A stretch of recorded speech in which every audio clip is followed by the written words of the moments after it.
So since I've already introduced the topic, today we'll be talking about the anticyclones. So you guys have got a brief idea of what anticyclones are from your previous grades. But if it happens that you are starting geography this year, do not worry, because we are just going to introduce to you the way that a grade 11 learner would be introduced to an anticyclone. So far, guys, we've been talking about the low pressure cells, right? We have done the low pressure cells such as tropical cyclones, such as mid-latitude cyclones. So far, we've done those low pressure cells. So basically, the low pressure cells are otherwise known as the cyclones. So whenever I'm talking about low pressure cells, we are referring to them as cyclones. Okay.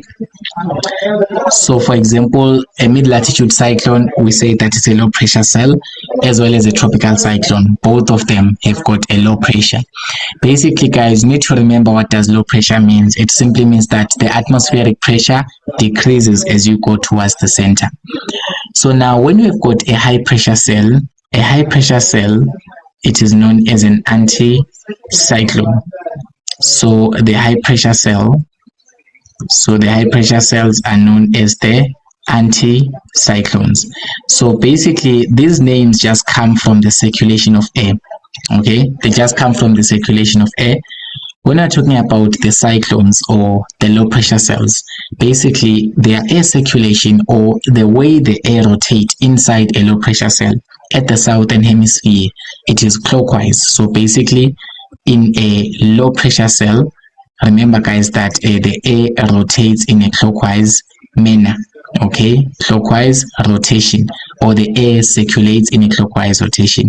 So when you've got a low pressure cell, you already expect to see some air inside the low pressure circulating. These arrows means that it is circulating in a clockwise direction. You guys should know the difference between anti-clockwise and clockwise. Now you guys know the direction of the clock, right? Like when the hand of the clock is moving, it moves in a clockwise direction.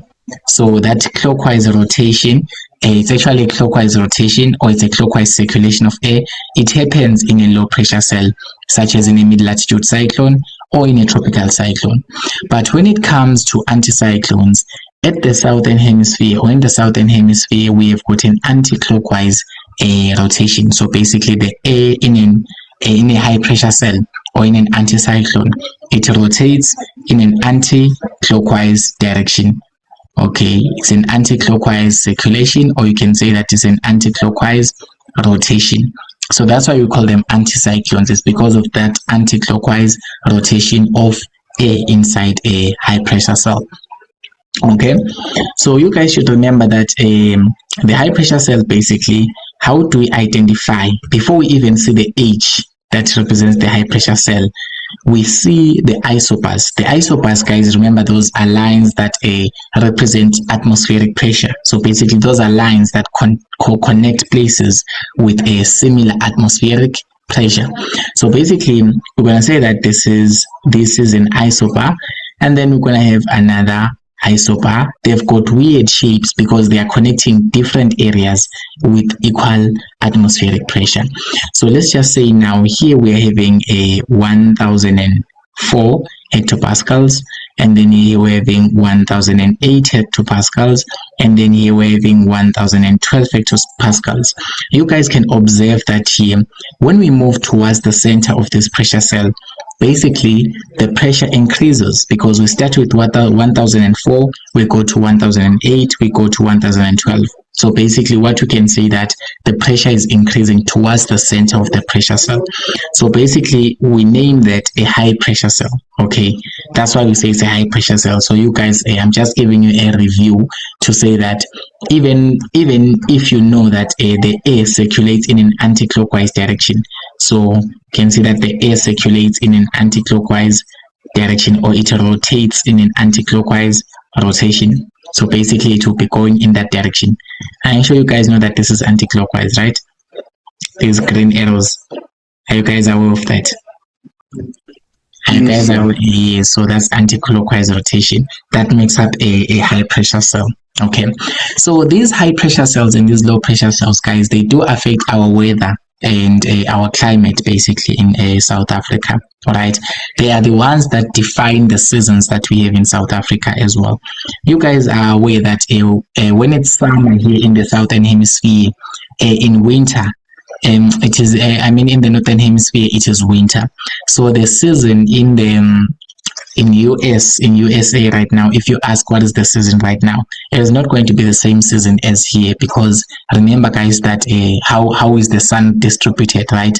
And all of those pressure cells and air circulation, those are responsible for different weather conditions, because guys, air is everything. So it's all about how air circulates. So basically, a pressure cell is just a circulation of air. It is not like it's a giant thing that you're gonna see coming from the air, and it is coming like it's a giant thing that is painted in blue. No, these are just models that we use in science. This is geoscience. This is earth science, right? These are models that we use to explain how the air is circulating. These are models that we use to explain that if we're having a air that is circulating in an anti-clockwise rotation, that forms a high pressure cell. Yes, Sam. So the diameter and can be defined in a cyclone, sir. Okay, the diameter is not really something to worry about as a grade 12 learner, but there is good technology to do that. You know this thing known as satellite imaging, or you can say just a remote sensing, or you can say remote imaging. Basically, the satellite is able to see all of these pressure systems from above, because the satellite, even when there's a cyclone, guys, you still remember I showed you a satellite image of a tropical cyclone. I showed you a satellite image of a mid-latitude cyclone to show you how the clouds are rotating and they are swirling. So basically, you can use techniques such as remote sensing to be able to calculate the diameter of each and every pressure cell, so that you can be able to mitigate some damage. Okay, if you know how big the cyclone is, for example, you will know how effective it will be on the land. So essentially, there is ways to calculate that, but for grade 12, do not worry about the diameter or the size of the pressure cell. Are we clear? Okay. Yes. Okay, so guys, now here in South Africa, you guys must be aware that this is South Africa, this is the land. Okay, so this is the land of South Africa. I'm highlighting it with this line. This is the land in South Africa. So this land area, it is surrounded by two oceans. So South Africa is surrounded by two different oceans, and you guys should know that these oceans do not mix. If you are interested more in geography, you can find out why do these not mix. But basically, these oceans do not mix. So basically, on the western side of South Africa, or the western coast of South Africa, we have got an Atlantic Ocean. So the first ocean that we're gonna talk about is the Atlantic Ocean. So the Atlantic Ocean, it is found here. So this is where you find the Atlantic Ocean. So the Atlantic Ocean, what is most important about it for a grade 12 learner? It is very important for you guys to know that this ocean is cold. So it has got some cold waters. So the water that you find on the Atlantic Ocean, it is cold. Okay, cold waters are found on the Atlantic Ocean.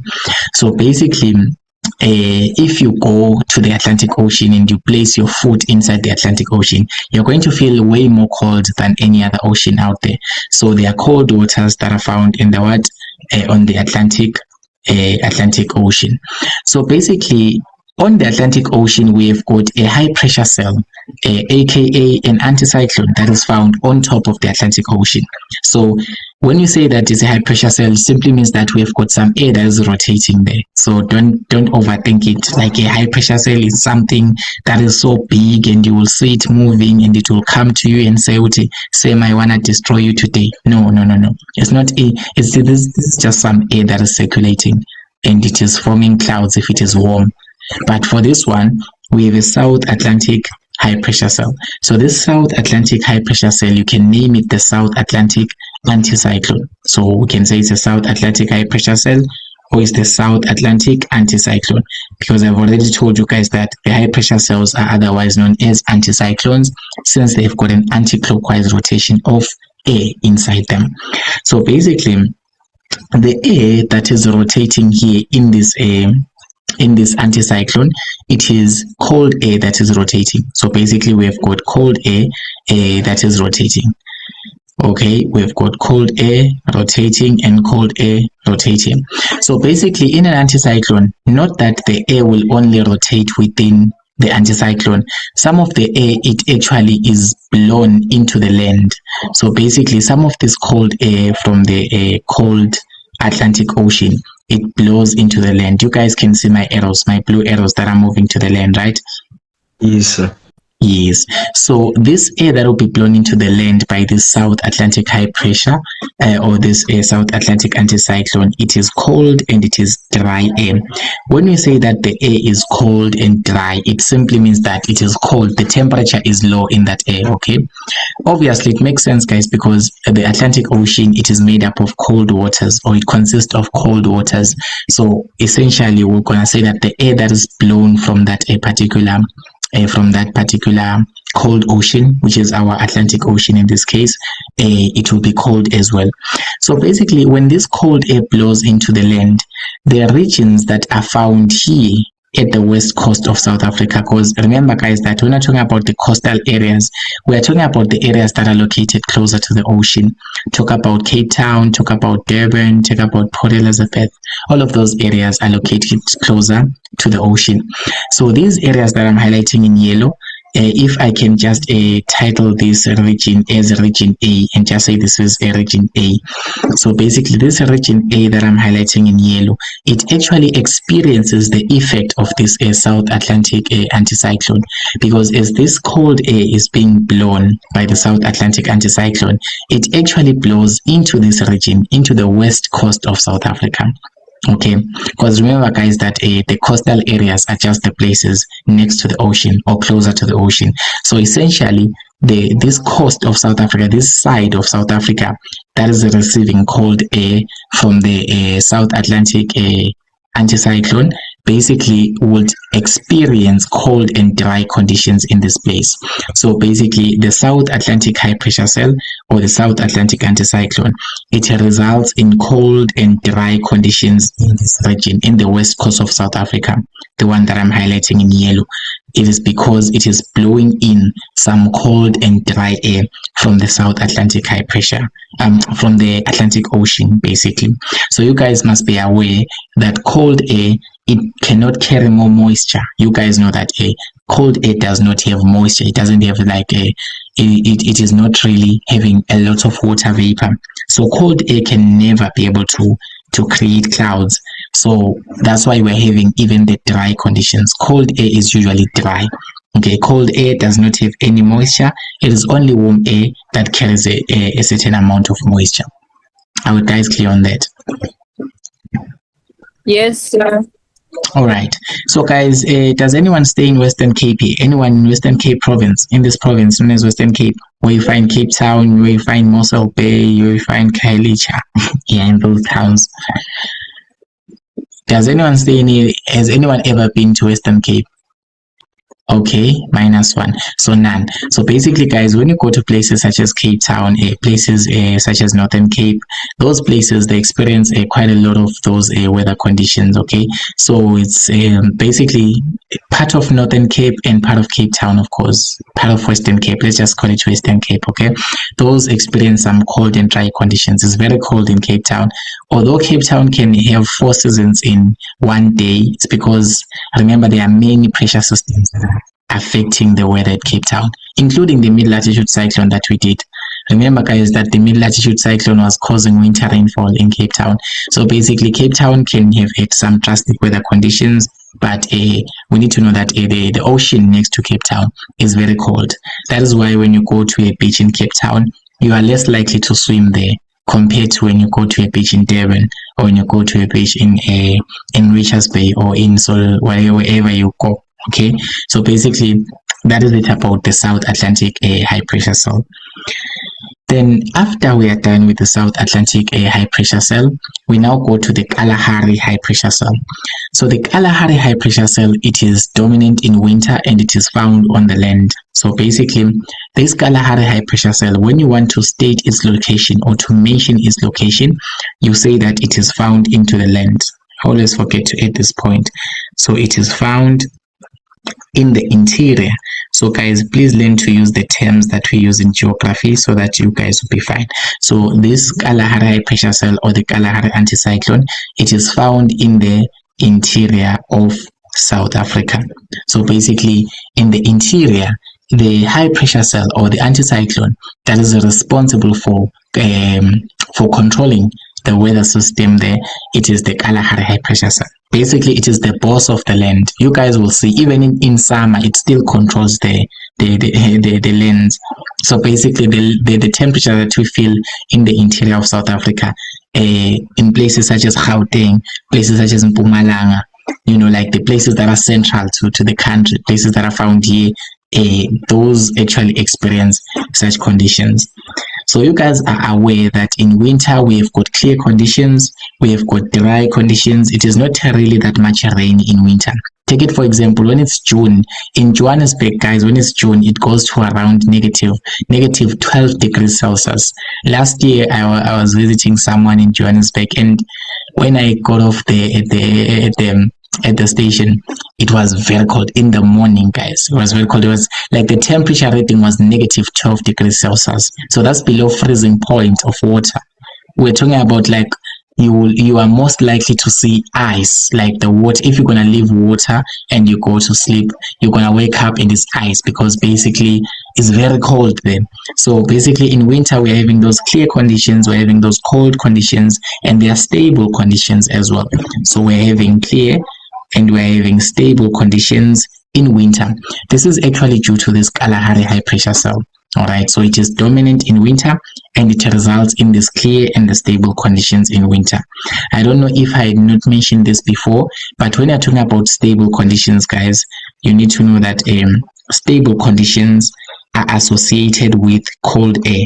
Okay, when you say that the weather is stable, we mean that there is cold air that is descending. So we have got cold, dry, descending air. So whenever we talk about these stable conditions, whenever you hear me saying clear and stable conditions, we're talking about the cold, dry air that is descending. Remember, guys, that as this cold, dry air descends, it actually warms up. It doesn't really form any clouds. So basically, we say that those are stable conditions. When we're talking about unstable conditions, we're talking about a lot of clouds, a lot of rainfall, and all of those other features. And those features, we know that they are associated with warm, moist, rising air. So basically, the unstable conditions, talk about the unstable conditions. Unstable conditions, they are facilitated by, or they are actually driven by warm, moist, rising air. Guys, when I'm writing these terms, I'm very specific. It is warm and it is moist. If you just say we have got some warm air that is rising, you are not really explaining the moisture part. The moment you explain the moisture part, you are trying to tell us how it relates to condensation, because it's not really the warm air that just condenses. It is warm and it is moist. You need to mention that there is moisture in that air. It is humid, just like the smoke that is coming out of your pot. You see that the smoke coming out of your pot, if you place your hand on top of the pot, your hand is going to be full of water droplets. That's condensation that's taking place there. It is because the warm, moist air or the water vapor coming from the pot to your hand, when it reaches your hand, it reduces temperature and it does what? It will start forming water droplets. So similarly, the warm, moist air rises. So I usually like to say this is warm, moist, rising air. So this warm, moist, rising air, when it gets to the upper atmosphere, we know that it is going to condense, meaning that it's just going to form those water droplets, and those water droplets will actually form a cloud at the end of the day, because a cloud, guys, it is actually made up of water droplets. If you guys are interested, we can just take a tour one day and go to the clouds and try to feel how it feels like being in a cloud. Like when you are moving in a cloud, it actually feels like it's needles, like yeah, Yeah, but basically it's just water droplets, guys, that are suspended in the atmosphere, in the upper atmosphere. So basically, guys, know how to differentiate between stable conditions and unstable conditions. So in winter, we say that we've got stable conditions. There is no rainfall. It's just clear skies. And this is because of this Kalahari high pressure cell as well. So that's all for the Kalahari high pressure cell. Then now we go to the other ocean that is surrounding South Africa. We have got the Indian Ocean, guys. So on this other side, we have an Indian Ocean. Okay, we have an Indian Ocean. So basically, guys, the Indian Ocean, it is warm. So basically, we can say that this is the warm Indian Ocean. So whenever I write it, I like to be specific. It is the cold Atlantic Ocean. It is the warm Indian Ocean. You must mention so that it sounds believable to say you're going to talk about temperature. It is the warm Indian Ocean. So basically, the water on the Indian Ocean, it is relatively warm compared to the water in the Atlantic Ocean. That is why I say that you guys can go and swim in the Indian Ocean rather than swimming in the Atlantic Ocean. If you go to a beach and the beach is maybe in Durban, Durban is surrounded by by the Indian Ocean. Is somewhere here in KZN. So basically, since Durban is surrounded by the Indian Ocean, you can just go there and cruise by the beach and swim and whatnot. But if you go to the Atlantic Ocean, that won't be possible at all. So basically, the Indian Ocean, it is a warm ocean. Not really, guys, that it has got boiling water. Hey, you guys like perceiving things in another way, because you guys would think, if it is warm, it means that when I'm just gonna go there, it is warm like it is boiling. No, guys, it is just relatively warm compared to the South Atlantic, to the Atlantic Ocean. All right. So the Indian Ocean, it is warm to an extent. But you guys already know the sea breeze effect from grade 11, but I'll try to explain it as well to understand how do we end up having a high pressure cell on top of a warm ocean. Because a warm ocean must have warm air. I think someone asked that question, and when I was about to explain, my network cut me off. But today, if given a chance, I will try. If you guys are curious enough, I will do the honors and explain how are we having the South Indian high pressure cell on a warm ocean, because it's a high pressure cell, and high pressure cell is associated with descending air. Indeed, like descending air, and that air is cold. But we say that the ocean is warm. We'll see about that later on. But basically, the South Indian high pressure cell, it is found on the right of South Africa, right, on the east coast of South Africa, right. So basically, this South Indian high pressure cell is found on top of the Indian Ocean, hence we gave it the name South Indian high pressure cell. The anticyclonic circulation, it is still the same because the air is rotating in an anti-clockwise manner, and some of the air, as it is rotating in the anti-clockwise manner, it actually comes out of the high pressure cell and it gets into the land. Okay, so this is not drawn to scale, but these red arrows show that as this air rotates in anti-clockwise direction, it gets into the land. Okay, so it does somehow gets into the land. So the South Indian high pressure cell, we can just say in simple terms, it actually blows. So we'll use the term blow because it is blowing in some air. So it blows some warm, moist air. Guys, it's not just warm air that's being blown into here. We are blowing some warm and moist air. Please, whenever you want to mention anything about warm air in climatology, mention warm and moist, because it's very important for you to mention the property of moisture, because basically warm air has got a greater ability of holding water molecules, of holding moisture, but cold air that is dry, it doesn't have that ability. So basically, we have got some warm, moist air that is being blown from the warm Indian Ocean, right? And then it is being blown into the east coast of South Africa. When we're talking about the east coast, we're talking about these areas found closer to the ocean, okay? But they are found closer to the Indian Ocean. it is unlike the West Coast. The West Coast, the one that I've highlighted in yellow, those areas are found closer to the Atlantic Ocean, which is cold. But now the East Coast, the areas are found closer to the Indian Ocean. That is warm. So basically, the areas such as Durban, areas such as Richards Bay, Port Elizabeth in Eastern Cape, and all of those areas that you're going to find there, those areas in the East Coast, they experience rainfall. They experience unstable conditions. So they experience rainfall and they also experience warm conditions. So basically, guys, it is the overall temperatures are warm in KZN. I'm saying this because I'm staying in KZN, right? So basically, in KwaZulu-Natal, the temperatures are relatively warm. It never even goes below 5 degrees Celsius. It rarely even goes to 5 degrees Celsius. So basically, when it is winter season, we don't wear like bulky jerseys such as the Joburg kids. You guys, if you're coming from Joburg, sorry for the offense, but I won't be visiting you again. You guys, your place is very cold in winter. Like it can freeze me, like literally freeze me. If it can freeze water, it can also freeze my blood as well. so all right, but nonetheless, no offense intended. Basically the places in KZN, places in Eastern Cape, they experience the relatively warm conditions, warm weather conditions. They experience a lot of rainfall. Basically the average, there's like average annual rainfall in KZN compared to other places. That is why there's a lot of sugarcane farming here in KZN than any other places in the country. This is because really KZN receives that high amount of rainfall. So as a climatologist or as a geography learner doing climatology, you guys must be able to explain that these warm conditions that are being experienced here in places such as KZN, the places such as Eastern Cape, and those places such as Nelspruit that are a bit closer to although Swaziland is a bit out, but you guys will figure out the geography there and how it looks like. But basically, there are warm conditions in this region. Let me just label this region as region B. So I will label this as region B. So the region B there, it is found in the east coast of South Africa.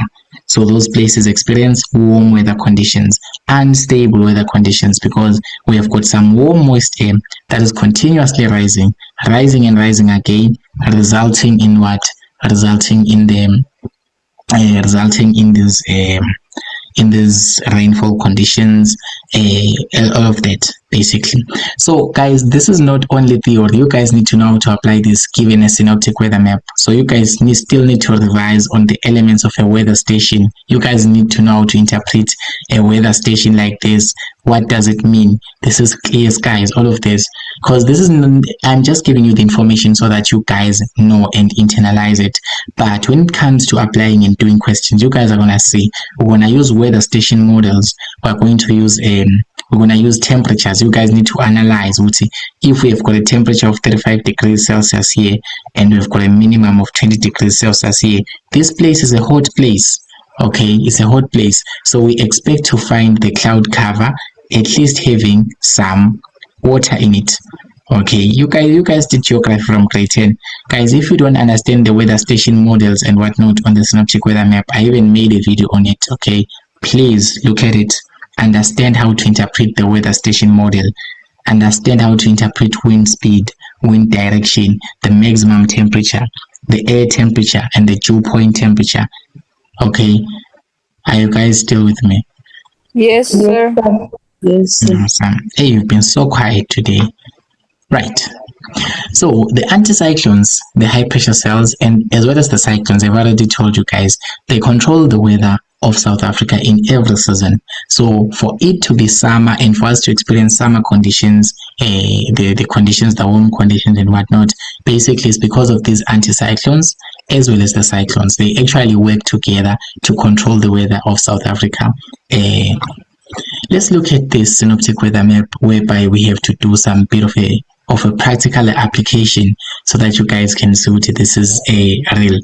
So this is a synoptic weather map, guys. Before we proceed by even looking at the actual thing, may you please tell me, guys, which season is depicted by this synoptic weather map? In case you don't see it, we can zoom it. Let me just highlight the South Africa land. Yes, Bandisile? It's winter, sir. It is winter season according to Bandisile. What's the reason for that? Give evidence. Because there's a cyclone Kalahari in the interior of the land. You are having what? A high pressure of Kalahari and cyclone in the interior of the Exactly. land. Remember, guys, you said that the Kalahari anticyclone, although it controls the weather over the land, but it is dominant in winter. So basically, you expect to find an edge. So this edge that you see here over the land, you guys can see the land, right? Because that's the first thing that you must be able to see. You must be able to see the land. Are you guys able to see the land, that this is the South Africa we're talking about? Yes, sir. So here you can see that over the land we're having a high pressure cell. So this high pressure cell has no other name besides the what? Besides the Kalahari high pressure cell. Any high pressure cell that you were to find on the land of South Africa, that is a Kalahari high pressure cell. There's only one. There's no other Kalahari. It's itself and itself only. So this high pressure cell is telling us that this is winter, because you know that the Kalahari high pressure cell, it is dominant during winter, as I've already mentioned. So if it is not winter, the Kalahari high pressure cell will not be seen on the land. Not that it disappears, but it will not be seen on the land. There is a reason why it's not seen on the land. But basically, when it dominates on the land, you already know that this is winter season. Give any other reason for that, for saying that this is a winter season. Anyone else? Any other reasons besides the Kalahari high pressure? Yes, Telmo? So cold front is hitting the land. Yes. Coming over the land. Yes. So as people who did the mid-latitude cyclone, you guys understand that we're having a cold front here. So the cold front, guys, only come from the mid-latitude cyclone. So this one highlighted in purple, these are our mid-latitude cyclones. And we're having two mid-latitude cyclones that are occurring after each other. What do you call that? These ones, there are two mid-latitude cyclones. All of them, they are attacking South Africa. What do you call that?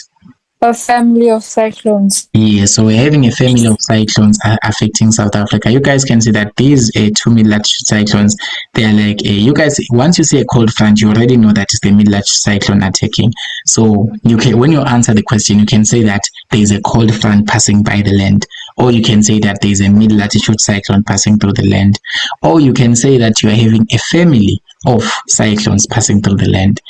All of that is correct, because you guys can clearly see that this is the land, and this cold front is extending all the way up to places such as Bloemfontein.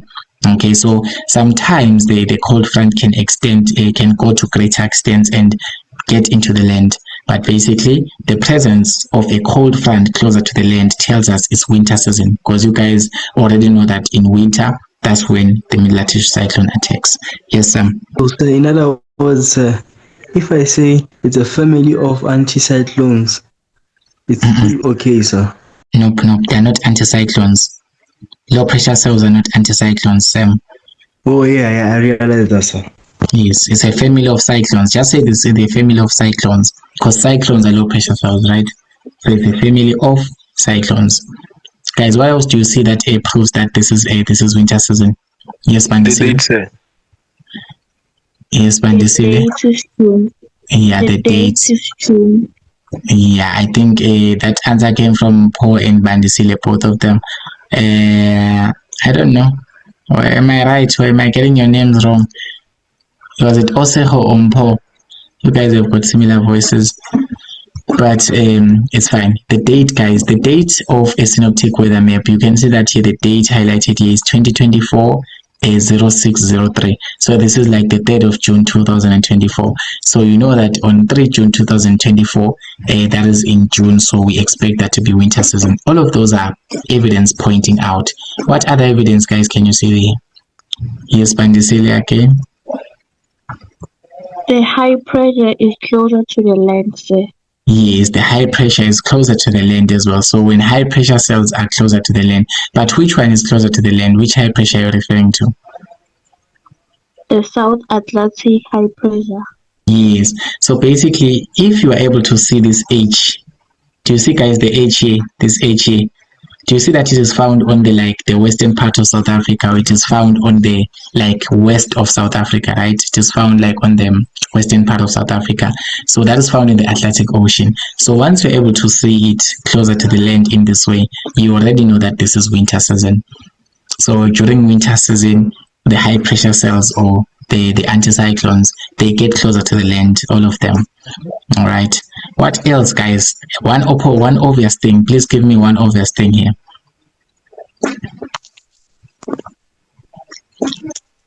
Now, guys, are you not able to see this thing highlighted? This weather station for Durban. This is actually pointing here to Durban. This weather station. I'm not saying it, guys. This weather station here for Durban. This one. Yes.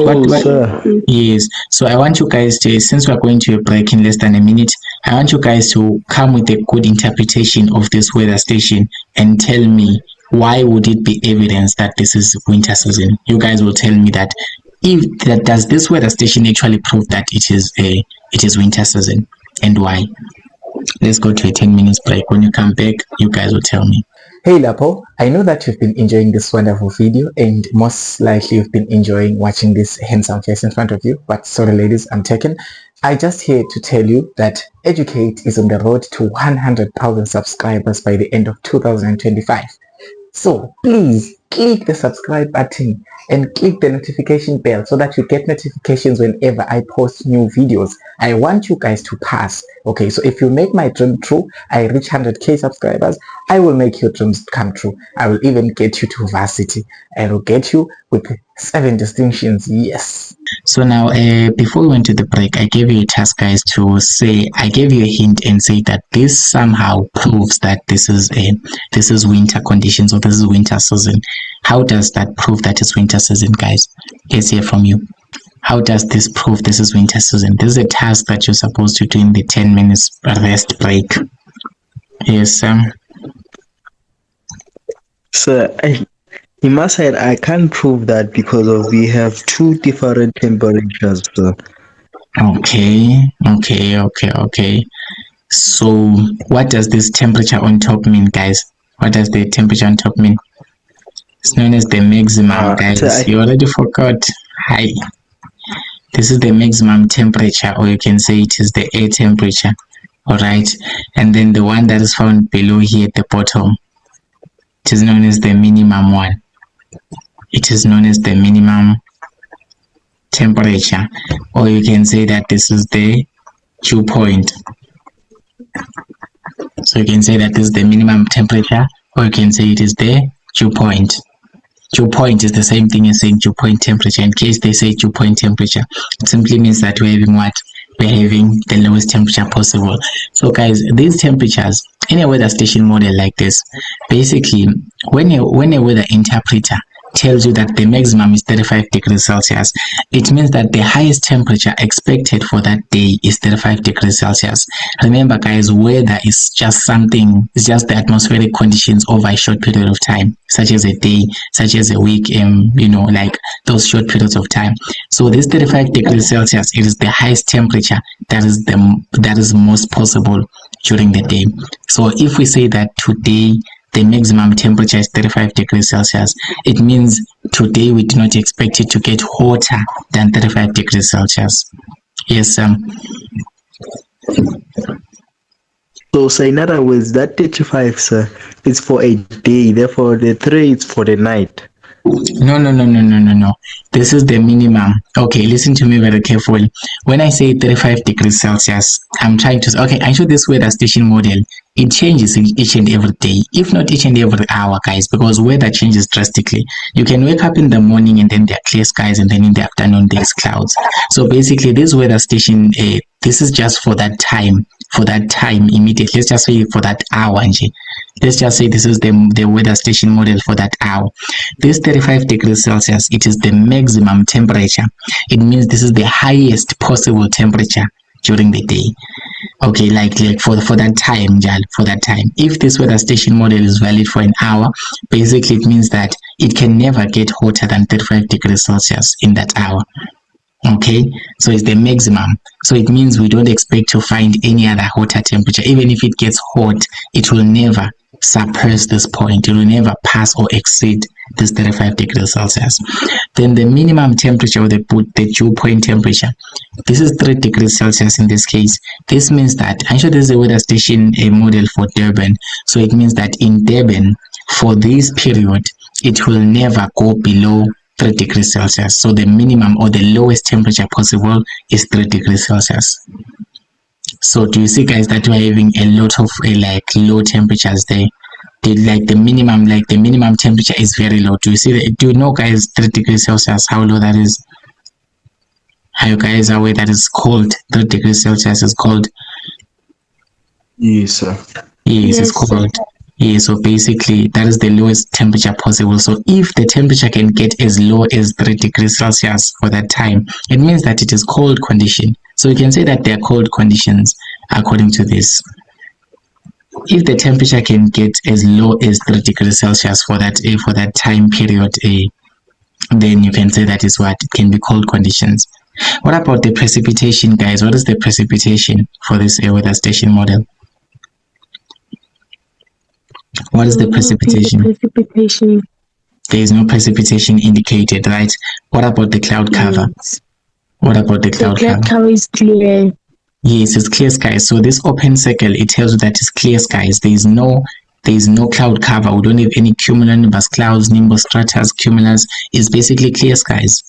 Okay, so we're having what? Sir, we're having sir, yes. can I ask?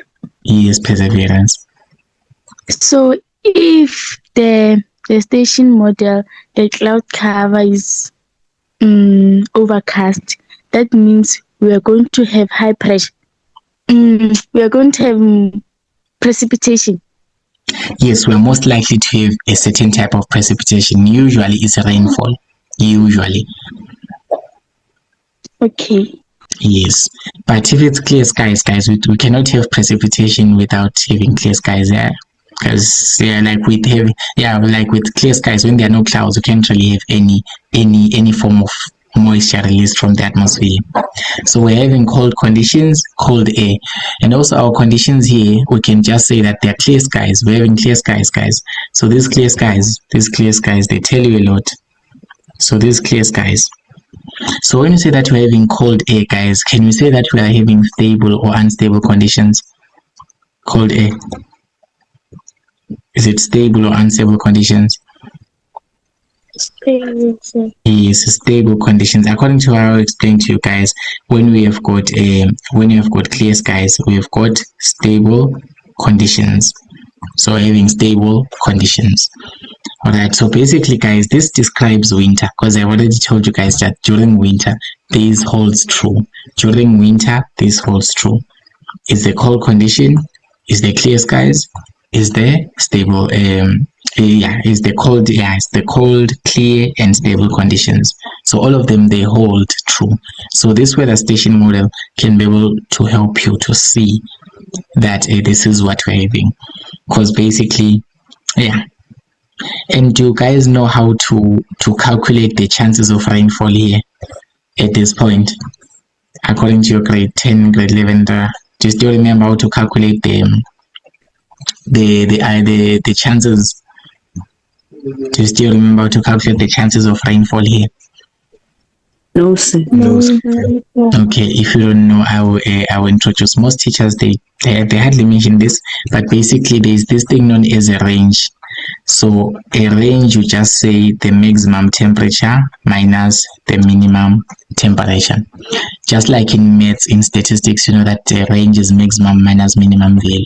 So our maximum temperature here is 35 degrees Celsius. Our minimum temperature here is 3 degrees Celsius.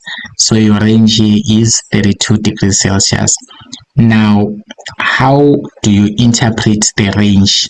Or how do you interpret this difference between maximum and minimum? Basically, if the range, so if your range is a value that is greater than 4, then it means that there are no chances of rainfall. no chances of rainfall. But if your range is around 4, okay, if maybe when you say maximum minus minimum and you find that your range is somewhere around 4, okay, let's just say if your range is somewhere around 4, usually around 4, I'm not sure but I'll confirm, but basically around 4, usually if it's around 4, then you can say that, or if it's around 4 or less than 4, yeah, if it's less than 4 actually. So if your range is less than 4, there will definitely be rainfall. There will definitely be precipitation. Okay, so you are most likely to see the symbol for that precipitation. For example, if there is drizzle, you guys will, okay, if there is rain, you're just gonna see a dot, right? Do you guys know the symbols for each precipitation? Yes. Yeah, you guys must know them. The rainfall, the drizzle, the showers, all of the fog, all of those things. So basically, if we just put this comma here, what is it? Is this drizzle or is it rainfall? This comma. Is it drizzle? Drizzle. Right. What about when you see something like this? Hey, this weird thunderstorm. Thunderstorms, yes. So you guys should go and study these weather symbols, weather station symbols. But basically, guys, once you do the difference between your maximum temperature and the minimum temperature, you get a number that is bigger than 4, then you would say that there is no chances of rainfall. In this case, we got 32 degrees Celsius. So we can see that our number here for the range is 32 degrees Celsius. That is way greater than 4. So there are no chances of rainfall there. But besides that, guys, clear skies. I mean, like, where's the rain coming from? Are you gonna like profit the rain and then the rain comes, or you wanna make the rain come from your mouth or something? But basically, for us to have this precipitation, at least our cloud cover must be corresponding as well. So do you guys see what I'm talking about now? Yes, sir. Yeah, so you can use a weather station model to be able to interpret the synoptic weather map. Okay, cool. All right, so now let's just overlook these conditions. Let's just mention them one by one. So during winter, guys, we've already mentioned that we must have a Kalahari high pressure cell that is dominant over the land. As you can see, we have an H, we've already analyzed that, right? And then the date on the synoptic weather map also indicates that it is winter. So these are the things that you guys should watch out for whenever you have got a synoptic weather map. You guys should look out for a mid-latitude cyclone. Where is it? Okay, where is it? Is it closer to the land? Then it's winter if it's closer to the land. You guys need to look at the high pressure cell. Where is it? Is it found on the land? If it's found on the land, then it's dominant on the land. You guys know that this is what? This is winter. Okay, you look at the date of the synoptic weather map. In this case, this was captured according to the date is 2024-6-3. So this is the 3rd of June 2024. It indicates winter as well. The mid-latitude cyclone is closer to the land. That's the point. The high pressure cells also are closer to the land, as long as you can see high pressure cell near. Okay, but these ones of high pressure cells being closer to the land, it can be a bit conflicting. Okay, can be a bit conflicting because you ask yourself, how close must they be? So sometimes I prefer that you guys don't mention it. Okay, unless if you are sure because of other evidences. Okay, if you see other evidences, which this is definitely winter, you can now mention that the high pressure cell, such as this one, this H here, it is found in the Atlantic Ocean. So that's a South Atlantic high pressure cell, or the South Atlantic anticyclone. Okay, you can now say that it is winter because of its presence. Then also there are low temperatures over the land, guys. You can see that all of these are low temperatures. I don't know if you guys can see the numbers here. The temperatures, the maximum temperatures, they are like reaching 25, 25, 24, 22, 25, 29. Those are the maximum temperatures. The minimum temperatures are going all the way up to negative something. Like, for example, here in Bloemfontein, I don't know if you guys can see properly, but I mean, I can see the numbers. I'm not yet old like you guys. So basically, below here, there's numbers such as -5. Like, the minimum temperatures are very, very, very, very low. So if the weather can go that low, then you can say it's definitely that. And then you talk about the clear skies as well. I didn't write that point here, but it's very important to mention that the presence of clear skies, because all of these weather station models over the land, do you see that they are empty? The circles on the weather stations, do you see that they are empty, guys? These ones. Yes. Yes, so empty circles, this means clear skies. So empty circles, clear skies. So when you're seeing these empty circles, we know that there are clear skies over the land. Sir. Yes. But not all of them, sir. Not all of them, right? There are some who are not that much clear.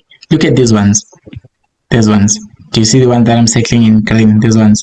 Are they clear? Are they clear skies? No.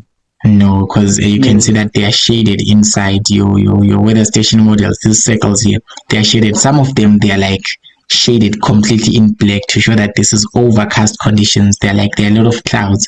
So I'll give you a reason why. The rest of the land is very cold, but yes, perseverance.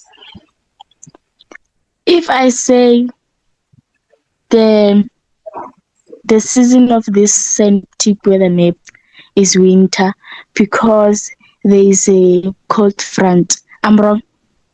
No, you're not wrong. Someone, I think, already said that. I think it's Bandisili. Yes, someone already said that is correct. It's part, yeah, the middle cyclone is closer to the landing date. All right. Now, my question, guys, is here. Why are these, why are these clear, why are these not clear skies? Because they've got like overcast conditions. You can see that, guys, these circles here representing the cloud cover. They are like shaded completely to illustrate or to show that there is a lot of cloudy conditions there. How can we have cloudy conditions here, yet over the land it is like so empty? Yes, Telma? So I think it's because the mid cyclone, this first one, has already like passed over land. Yes, exactly, guys. Yeah. Oh yes, yeah, you can complete the statement later indeed. But basically, guys, this cold front from a mid-latitude cyclone, we know that it has got cold air behind it, but ahead of it, there is some warm, moist air. And you know that this warm, moist air keeps on rising and rising and rising and rising. Okay, so even there is another cold front here, there's another mid-latitude cyclone. Can you guys see it? These two mid-latitude cyclones highlighted in orange. Yes, sir. Yes, so they bring these conditions, they bring this heavy rainfall even though it's winter. That is why Cape Town experiences winter rainfall even though it's winter. But as for places such as Gauteng, in places that are found in the interior of South Africa, they are less likely to experience they won't experience rainfall in winter. Okay, are you guys clear on that? Yes, sir. Okay, awesome. So let's look at the summer conditions as well, guys. So here, this is the thermal low pressure cell. It is found over the land. So you are supposed to find a low pressure cell over the land, the thermal low pressure. Or maybe I took the wrong map here, guys. I think I took the wrong map. That is why. Yeah. This map is not actually the one for summer. It's gonna ruin my lesson, but don't worry, you guys will just do the opposite of the other conditions. Okay, this is actually a winter map. It cannot be a summer nanja. Okay, so the thermal low, guys. So at the land, we must not see a high pressure cell. We must see a low pressure cell. So I'm just when I'm sending these slides, I'm gonna delete this weather map and gonna use a better one. Okay, so there is a thermal low over the land, so there must be low pressure over the land. The date on the synoptic weather map must be that of summer. The mid-latitude cyclone must be far away from the land as well. So this one is closer. So please, guys, don't consider this image anymore. The high pressure cells must be away from the land, as well as there must be also high temperatures over the land. So we'll go to a better image, guys, that has got that has got better graphics. I think this will definitely do the job. Okay, so this is a quick activity for you guys. I think we're about to close now. Identify the season depicted by each of the following synoptic weather maps. So this one will definitely be more accurate, a bit more accurate. Yeah, it's a bit more accurate than the other one. Fine. Yeah, so I want you guys to identify the season and give evidences for each and every one. Let's start with A. I will zoom in A for a bit so that you guys can see which condition would you, which thingy which season is depicted by this one? Yes, Bandisile. It is summer, sir. Summer. Okay, let's look at the date first, guys. The summer there, what is it? What is the date there on the summer? It is 18 July. It is 18 July there. It is 18 July. So it's fine, guys. Here, this L here, there can be a low pressure, but it's not really in South Africa per se. This low pressure cell here. Can you guys see the L here? This one. Yes, sir. Yeah, I think people might yeah, it's a good way of misinterpreting and say that this is your thermal low or this is your heat low, but actually it's not really in South Africa. So okay, whenever you want to identify evidences, guys, start at the date first. The date will give you a proper hint. This is 18 of July 2024. So this is 18 July. So we can say it's winter already. Then if we look for other evidences, you can see that here our mid-latitude cyclones or our cold front, they are closer to the land. That is one of the evidences. We are still going to talk about this low pressure cell here known as the coastal low pressure. This is known as the coastal low pressure cell, but we're still going to talk about it when we do the traveling disturbances. But basically this coastal low pressure cell, its position also tells you that this is winter as well. Okay, yeah, although you are not seeing the South Indian high pressure cell closer to the land, yeah, it's fine. Look for the other evidences. Look at the date, look at the mid-latitude cyclone. If the mid-latitude cyclone is closer to the land, that's definitely a winter conditions. Do you guys kind of get the sense? Yes.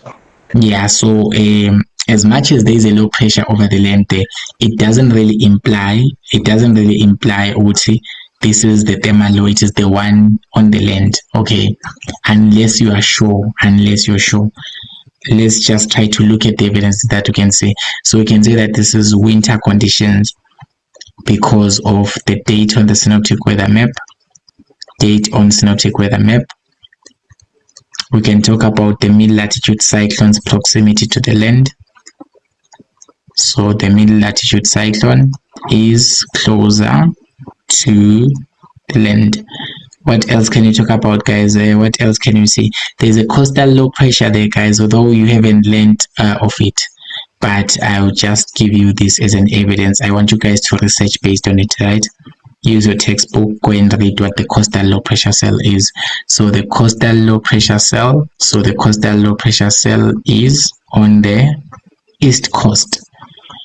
So I want you guys to go and look and find more information about this coastal low pressure cell, because it's a traveling disturbance that we haven't done yet, but it is found on the coast. Basically, I'm already telling you what it is, guys. You guys know the coast, right? It is the places closer to the ocean. So basically, when we find the coastal low pressure cell, we find it here in this region. Do you see, guys? My highlight is not that visible. This region, this is the east coast of South Africa. It is the land that is closer to the Indian Ocean. So when you see a low pressure cell on that land, it is found here, then it is winter. So the coastal low pressure cell, it is only found at the east coast during winter, but during summer it is somewhere else. But I was just giving you a hint, by the way. This is your task for you guys to research. That's the first thing. Talk about coastal low pressure cell. What is it and how does it affect weather and stuff like that? Okay, talk about a synoptic weather map B. I'm gonna take synoptic weather map B. This one I think is way more clearer. Let's see, guys, what season is depicted by the synoptic chart. Yes, Perseverance. Winter. Yeah, winter. Tell more. Hey, summer. Summer. Start at the date, guys. Start at the date. The date is 14 January 2024. So this is definitely summer. What are other evidences that you can now add, now that you are definitely sure it's summer? Because we can only have summer during this season. Yes, tell more. Sir, the mid cyclones are very far away from land. Yes. Okay. So the mid-latitude cyclones are far away from the land. You guys can see that the cold front. Can you guys also see the cold front here? This one. Yes, sir. What do you notice about the isobars closer to the cold front? What do you notice about them? I'm just asking based on what you guys have already done, like mid-latitude cyclone. What do you notice about the isobars? They are closely packed. Yes, they are closer to one another, right? Yes, the isobars on the cold front are closer to one another. What does that tell us about the cold front? These isobars closer to the cold front. You can see all the regions closer to the cold front. We've got these lines and they are very close together. These isobars. What does that tell us about the cold front? I'm also making you guys to revise what we've already done, which is the mid-latitude cyclone. It has effect on this topic. What does that tell us?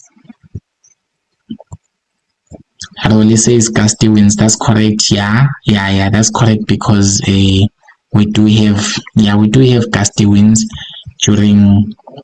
Oh yeah, when the lines are closer to one another, we do have a high wind speeds. Let's hear from Bandise. What do those tell you? The isobars carrying. The what? Can you talk about the pressure gradient force? Yes, the pressure gradient is steep. Guys, we say that the cold front is a steep pressure gradient. And if they say given evidence for that, what are you gonna say? The lines are packed closer to one another. So basically, I'm already giving you information on the mid-latitude cyclone, which we already did.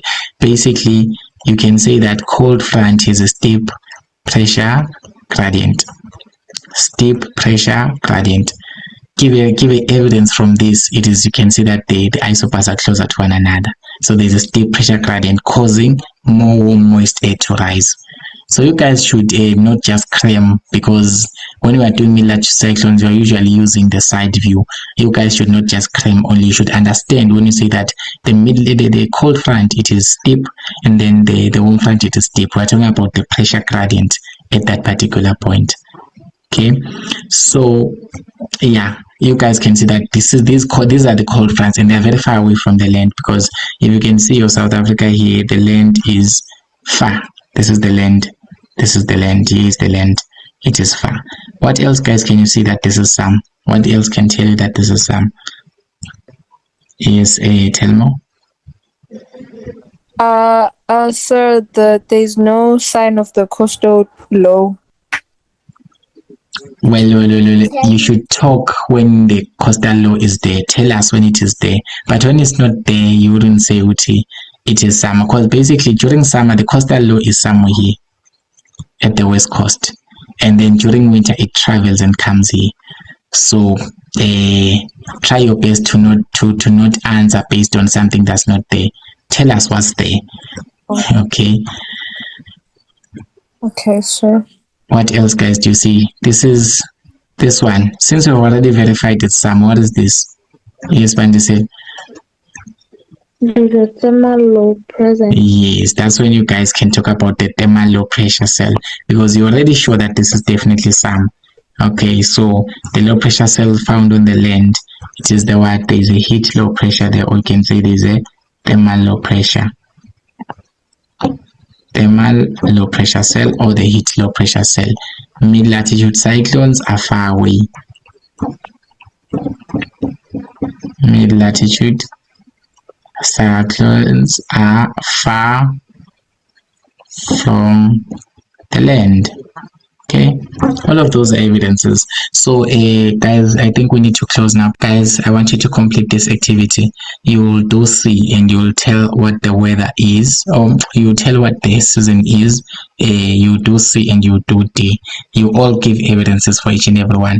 So your first task that you're gonna do, you're gonna research about this coastal low pressure and how does it affect the weather in the east coast and the west coast.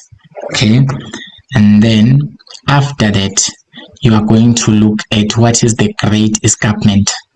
I want you guys to look at the Great Escarpment.